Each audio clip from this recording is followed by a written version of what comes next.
दोस्तों ये कहानी है एक ऐसे 9 साल के बच्चे की जिसका बचपन किसी नर्क से कम नहीं था, लेकिन उस बच्चे ने हार नहीं मानी और पूरी दुनिया को अपने कदमों पर झुका दिया। चलिए देखते हैं कैसे। तो कहानी की शुरुआत सन 1172 से होती है, जहां हम अभी के नॉर्थ वेस्टर्न चाइना के इलाके को देखते हैं, जिसे उस समय टेंगुट किंगडम के नाम से जाना जाता था, जिसको टेंगुट राजवंश ही चलाता था। यहाँ पर कई सारे मंगोलियन ट्राइब्स के ग्रुप्स रहते थे, जिनके सरदार को खान कहा जाता था। इस ट्राइब्स के खानों की आपस में बहुत गहरी दुश्मनी होती थी, क्योंकि ये सभी लोग पावर में बने रहना चाहते थे, जिसके चलते इनके बीच अक्सर लड़ाइयाँ चलती ही रहती थी। इन लड़ाइयों में बहुत सारे लोग मारे जाते थे। मंगोलों की दुनिया में कोई नियम कानून नहीं थे, इसलिए इनको एक सुप्रीम खान की सख्त जरूरत थी, ताकि ये सभी लोग एकजुट होकर रह सकें। यहाँ से सीन शिफ्ट होता है और हम एक आदमी को देखते हैं जिसका नाम येसुई था, और ये चाइना के वेस्ट साइड से एक छोटा मोटा खान था। इस समय येसुई एक सफर पर निकला था। उसके साथ उसका 9 साल का बेटा तेमुजिन भी था। दरअसल येसुई अपने बेटे के लिए एक वाइफ ढूंढने के लिए निकला था। रात होने पर वो अपने दोस्त के ट्राइब पर आराम करने के लिए रुकते हैं। वहीं जब तेमुजिन अपने घोड़े के पास खड़ा होता है तो उसके पास एक छोटी लड़की आती है जिसका नाम बोटे था। वो उससे उसका नाम पूछती है और कहती है कि तुम यहाँ क्यों आए हो, जिस पर तेमुजिन उसे अपना नाम बताकर कहता है कि वो अपने फादर के साथ उसके लिए एक वाइफ ढूंढने के लिए आया है। तभी बोटे उससे कहती है कि तुम्हें मुझसे ही शादी करनी चाहिए। इतना कहते हुए वो वहाँ से चली जाती है। रात में जब तेमुजिन अपने फादर के पास बैठा होता है तो उसके फादर उसे कहते हैं कि मुझे तुम्हारे लिए एक ऐसी वाइफ चाहिए जो सबसे ताकतवर समुदाय से हो। तभी तेमुजिन अपने फादर से कहता है कि मैं खुद ही अपने लिए लड़की चूज करूंगा। तेमुजिन की जिद के बाद उसके फादर उसे अपने दोस्त की ट्राइब से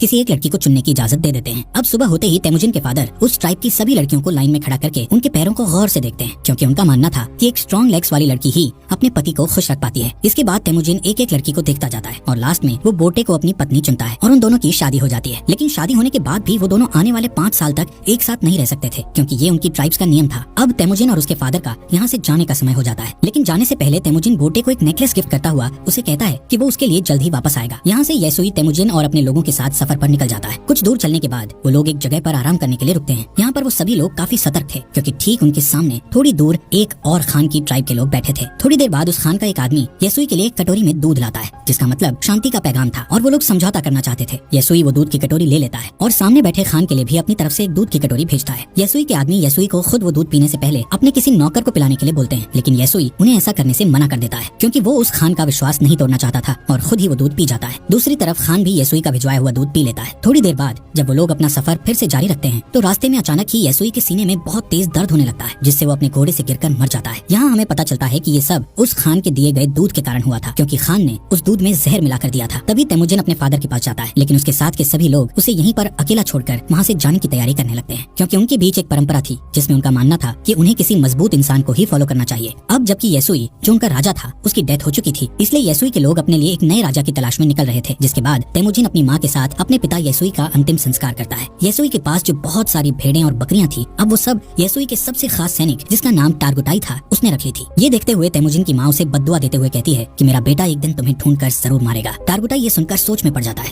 कि कहीं आगे चलकर ये बच्चा उसे सच में न मार दे, इसलिए वो उसे उसी वक्त मारने के लिए आगे बढ़ता है। लेकिन मंगोलों में एक रिवाज था जिसके हिसाब से किसी को मारने से पहले वो उसकी हाइट को उनके रथ के पहिए से नापते थे, और वो कभी भी बच्चों को नहीं मारते थे। जब टारगुटाई तेमुजिन की हाइट को उनके रथ के पहिए से नापता है तो उसकी हाइट कम निकलती है, और तेमुजिन अभी बच्चा था इसलिए वो बच जाता है। लेकिन टारगुटाई उसकी माँ को बोलता है कि वो अगले साल तेमुजिन को मारने जरूर आएगा, और तब तक उसकी हाइट और उम्र भी बढ़ चुकी होगी। कुछ महीनों बाद जब सर्दी आ जाती है तो तेमुजिन के पास छुपने के लिए कोई भी जगह नहीं थी। तभी उसे अपने फादर की बात याद आती है कि उन्होंने कहा था कि गॉड टेंगरी उनकी बुरे वक्त में मदद जरूर करेंगे, इसीलिए वो सीक्रेट माउंटेन की तरफ जाने लगता है। लेकिन रास्ते में अचानक उसका पैर बर्फ से जमी झील पर टिक जाता है और वो उस झील के अंदर ठंडे पानी में गिरकर डूबने लगता है। वो डूबकर मरने ही वाला था, लेकिन तभी वहाँ उसकी ही उम्र का एक लड़का जिसका नाम जमुखा था उसे झील से बाहर लाकर उसकी जान बचा लेता है। यहाँ पर जमुखा और उसका बड़ा भाई तेमुजिन को अपने साथ घर ले जाते हैं और उसे खाना खिलाते हैं। तेमुजिन उसकी जान बचाने के लिए उनका शुक्रिया अदा करता है। इसके बाद जमुखा और उसका भाई अपने अपने हाथ पर कट लगाकर अपना खून दूध में मिलाकर तेमुजिन को वो दूध पीने को कहते हैं। तेमुजिन वो दूध पी जाता है और अब वो 2 नहीं बल्कि 3 भाई बन गए थे। उन्होंने तेमुजिन को अपना भाई बना लिया था। अगली सुबह टारगुटाई अपने लोगों के साथ तेमुजिन को ढूंढता हुआ यहाँ आ जाता है ताकि वो तेमुजिन को जान से मार सके। टारगुटाई के लोग तेमुजिन को पकड़कर उसे अपने साथ मारने के लिए ले जाते हैं, लेकिन जब वो तेमुजिन की हाइट रथ के पहिए से नापते हैं तो अभी भी उसकी हाइट उतनी ही थी जितनी की पहले थी, जिस वजह से वो लोग तेमुजिन को तब तक के लिए कैदी बनाकर रख लेते हैं जब तक कि उसकी हाइट नहीं बढ़ जाती। इनके ट्राइब में एक बूढ़ा आदमी था जो कि कैद में तेमुजिन को रोज खाना खिलाता था और उसके जख्मों पर मलहम पट्टी भी करता था। कुछ दिनों बाद टारगुटाई फिर से तेमुजिन की हाइट नापता है, लेकिन अभी भी उसकी हाइट उतनी ही थी। इसी टाइम पर यहाँ बारिश होने लगती है और सभी लोग भागकर अपने अपने तंबू में चले जाते हैं। इसी बात का फायदा उठाते हुए वो बूढ़ा आदमी तेमुजिन को वहाँ से छुड़ाकर भगा देता है। तेमुजिन भागता भागता बहुत दूर चला जाता है। उसके गले में एक भारी लकड़ी का फंदा भी बंधा हुआ था, लेकिन कैसे भी करके वो उस पहाड़ पर जाता है जहाँ पर उसके फादर ने बताया था। वहाँ वो गॉड टेंगरी से विश मांगता है कि अचानक तेमुजिन को वहाँ एक सफेद भेड़िया दिखता है, जिसके तुरंत बाद उसके गले में बंधा हुआ लकड़ी का फंदा भी अपने आप ही खुलकर नीचे गिर जाता है। यहाँ से सीन कट होता है और हम सन 1186 में तेमुजिन को देखते हैं, जो कि अब एक नौजवान लड़का बन चुका था। लेकिन तेमुजिन अभी भी टारगुटाई के लोगों से बचकर भाग रहा था। कई सालों से टारगुटाई के लोग तेमुजिन को ढूंढ रहे थे और एक दिन वो तेमुजिन को ढूंढ ही लेते हैं और उसे पकड़कर फिर से कैदी बनाकर उसी लकड़ी के फंदे में रखते हैं जिसमें उसे बचपन में रखा गया था। अब क्योंकि तेमुजिन की हाइट और उम्र बढ़ चुकी थी, इसलिए उसके मरने के चांसेस बहुत ज्यादा थे। लेकिन टारगुटाई उसे जान से नहीं मारता, क्योंकि वो उसे अपनी जान की भीख मांगते हुए देखना चाहता था। लेकिन तेमुजिन टारगुटाई से बोलता है कि मैं खुशी खुशी मर तो सकता हूँ, लेकिन तुम्हारे आगे अपनी जान की भीख कभी नहीं मांगूंगा। ये सुनकर टारगुटाई उसे टॉर्चर करना शुरू कर देता है और उसे कहता है कि अब मैं तुम्हें धीरे धीरे तड़पा तड़पा कर मारूंगा। यहाँ पर हम देखते हैं कि वो बूढ़ा आदमी अभी तक जिंदा था और वो फिर से तेमुजिन के पास जाकर उसे पानी पिलाता है। उसी दिन शाम को जब सभी लोग आपस में बिजी थे, तो टारगुटाई तेमुजिन के पास अकेला उससे बात करने जाता है। इसी बात का फायदा उठाकर तेमुजिन उसी लकड़ी के फंदे से जिससे उसे बांधा गया था, उससे टारगुटाई को मारकर वहाँ से भाग जाता है। अब टारगुटाई को मारकर वो खुद खान बनने के लिए तैयार था। अब यहाँ पर वो सबसे पहले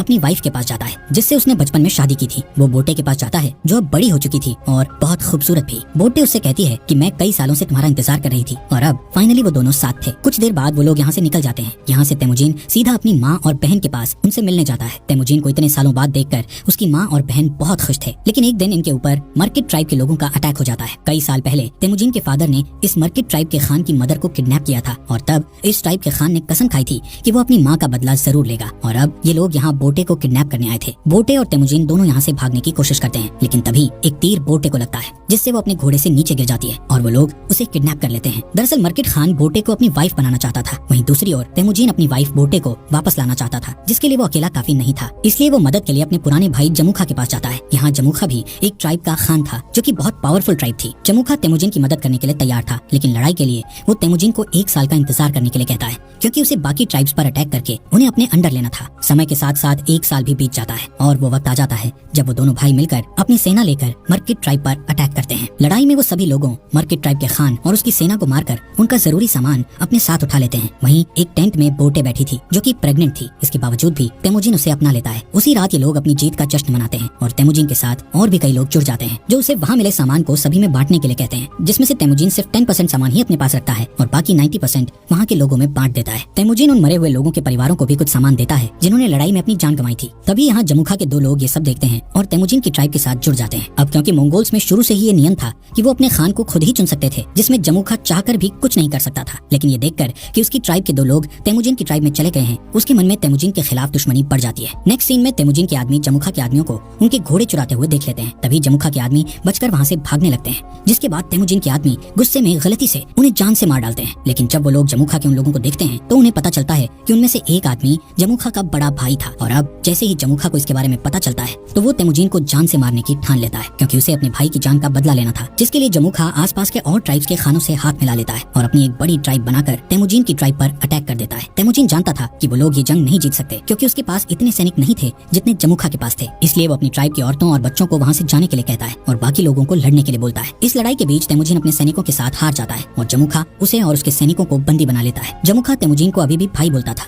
लेकिन वो अपने बड़े भाई की जान का बदला लेना चाहता था। इसलिए वो तेमुजिन को अपनी जान बचाने के लिए गिड़गिड़ाते हुए देखना चाहता था। इसके बाद वो तेमुजिन को अपना गुलाम बना लेता है और किसी और ट्राइब के लोगों को बेच देता है, जहाँ सजा के तौर पर तेमुजिन को रेगिस्तान में काफी दूर पैदल चलना पड़ता है। बहुत दूर चलने के बाद ये लोग एक शहर पहुँच जाते हैं जहाँ टेंगुट डायनेस्टी का शासन था। ये लोग तेमुजिन को एक जगह बैठाते हैं ताकि दूसरे लोग उसको देखकर उसे खरीद सकें। एक दिन इस सल्तनत का राजा बाजार आया हुआ था। तभी वो तेमुजिन को देखता है और उसे चंद पैसों में खरीदने के लिए अपने लोगों से बात करता है। लेकिन उस राजा के लोग तेमुजिन को खरीदने से उसे मना करते हैं, लेकिन फिर भी वो तेमुजिन को खरीद लेता है। इसके बाद तेमुजिन को एक पिंजरे जैसे कमरे में रखा जाता है, जो शहर के बीचों बीच था, ताकि बाहर से लोग उसे देखकर हंस सकें और उसका मजाक उड़ाते हुए मस्ती कर सकें। यहाँ पर तेमुजिन को देखने के लिए एक बुद्धिस्ट मंक हर रोज आता था और उससे माफी मांगता था। एक दिन तेमुजिन बुद्धिस्ट मंक के साथ एक समझौता करता है कि अगर तुम मेरी वाइफ को ढूंढोगे तो मैं आगे चलकर इस गाँव को कभी नुकसान नहीं पहुँचाऊंगा। जिसके बाद वो बुद्धिस्ट मंक बोटे को ढूंढने के लिए रेगिस्तान में निकल जाता है। लेकिन बुद्धिस्ट मंक एक बूढ़ा इंसान था, इसलिए वो गर्मी के मारे बेहोश होकर वहीं मर जाता है। वहीं खुशकिस्मती से बोटे को उस मरे हुए बुद्धिस्ट मंक के पास वही नेकलेस मिलता है जो उसे तेमुजिन ने दिया था, जिससे उसे पता चल जाता है कि तेमुजिन अभी भी जिंदा है। इसके बाद बोटे अपने पति को ढूंढने के लिए शहर में निकल जाती है और यहाँ पर उसे तेमुजिन एक पिंजरे में बंधा हुआ मिलता है। उसी रात बोटे यहाँ के सिपाही को रिश्वत देकर तेमुजिन को यहाँ से भगा लेती है और तेमुजिन देखता है कि उसका बेटा बड़ा हो चुका है और बोटे की एक बेटी और भी है। बोटे तेमुजिन को घर ले आती है। यहाँ अब पूरा परिवार हंसी खुशी रहने लगता है। एक दिन बोटे तेमुजीन से कहती है कि सभी मंगोल्स एक जैसे ही होते हैं, सभी चोरी करते हैं और एक दूसरे को मारते हैं। मंगोल्स के लिए ये चीज एक आम बात है, लेकिन बोटे की इस बात का तेमुजीन पर बहुत गहरा प्रभाव पड़ता है और वो अपनी फैमिली को छोड़कर वहाँ से निकल जाता है। वो डिसाइड करता है कि अब वो सभी ट्राइब्स को मिलाकर एक नया मंगोल राज बनाएगा, जिसमें सभी के बीच नियम और कानून होंगे। तेमुजीन अब डिसाइड कर चुका था कि अगर इस काम को पूरा करने के लिए उसे किसी की जान भी लेनी पड़े तो वो पीछे नहीं हटेगा। वो 3 नियम बनाता है, जिसमें पहला नियम था कि औरतों और बच्चों को कभी नहीं मारा जाएगा। दूसरा नियम था कि दुश्मन से मरते दम तक लड़ा जाएगा और तीसरा नियम ये था कि कोई भी अपने खान को धोखा नहीं देगा। यहाँ से सीन कट होता है और हम सन 1196 को देखते हैं, जहाँ कई साल पहले तेमुजीन ने कसम खाई थी कि वो मंगोल की बड़ी आर्मी बनाएगा और अब उसने बहुत सारे ट्राइब्स को जीतकर एक साथ जोड़कर एक बड़ा मंगोल बना लिया था। अब उसके रास्ते में एक ही रुकावट थी जो उसको राजा बनने से रोक रही थी, और वो रुकावट और कोई नहीं बल्कि उसका भाई जमुखा ही था। जमुखा के पास भी एक बहुत बड़ी आर्मी थी और वो दोनों एक जंग के मैदान में अपनी पूरी आर्मी लेकर लड़ाई के लिए तैयार थे। यहाँ पर तेमुजीन जमुखा को उसका भाई होने के नाते उसके साथ जंग करने के बजाय उसको समझाना चाहता था, लेकिन जमुखा जल्दबाजी में बिना कुछ सोचे समझे अपने बहुत सारे सैनिकों को लड़ाई के लिए भेज देता है, जिसके नतीजे में उसके सभी सैनिक मारे जाते हैं। कई घंटों तक लड़ने के बाद तेमुजीन आखिरकार उससे जीत जाता है और जमुखा के साथ उसके कई सारे आदमियों को जिंदा कैद कर लेता है। तेमुजीन जमुखा के बचे हुए सिपाहियों को मारने के बजाय उन्हें अपनी आर्मी में शामिल कर लेता है। यहाँ पर तेमुजीन जमुखा की ट्राइब में उसी बूढ़े आदमी को देखता है जिसने तेमुजीन की मदद की थी। तेमुजीन उस बूढ़े आदमी को अपनी ट्राइब का एडवाइजर बना देता है। रात को तेमुजीन जमुखा के पास आकर बैठता है और उसे कहता है कि भाई, ये जो अपना अपना राज बड़ा करने का लालच है, ये आज उन्हें जिंदगी के ऐसे मोड़ पर ले आया है कि उन्हें अब एक दूसरे की जान लेनी पड़ रही है। जमुखा तेमुजीन से कहता है कि अगर मैं तुम्हारी जगह पर होता तो मैं अपने दुश्मन के सभी सिपाहियों को मार गिराता। दोस्तों, इस बात से हमें ये पता चलता है कि तेमुजीन और जमुखा की सोच कितनी अलग थी। इस बातचीत के बाद तेमुजीन अपने भाई जमुखा को माफ कर देता है और उसे यहाँ से जाने के लिए कहता है। इसके बाद हम बोटे को देखते हैं जो तेमुजीन के पास आई हुई थी। तेमुजीन बोटे और अपने बच्चों को देखकर बहुत खुश होता है। यहाँ से सीन शिफ्ट होता है और हम सन 1206 में तेमुजीन को देखते हैं, जो इस समय सारे मंगोल्स का खान बन गया था, जिसका नाम गेंगिस खान पड़ गया था और उसे एक और नाम से भी जाना जाने लगा था, जो कि था चंगेज खान। इसके बाद उसने पूरे के पूरे टेंगुट साम्राज्य का खात्मा कर दिया था और एक नए सिरे से साम्राज्य की स्थापना की। उसने मोनेस्ट्री शहर को उस मंक की आखिरी इच्छा समझकर छोड़ दिया, क्योंकि उस मंक ने तेमुजीन से कहा था कि अगर मैं तुम्हारी पत्नी को ढूंढकर तुम्हारे बारे में बता दूं तो तुम इस मोनेस्ट्री शहर को तबाह नहीं करोगे। और आगे चलकर ये मोनेस्ट्री शहर मंगोल साम्राज्य का फाउंडर बना, एक ऐसा साम्राज्य जो कि इतिहास के सबसे बड़े साम्राज्य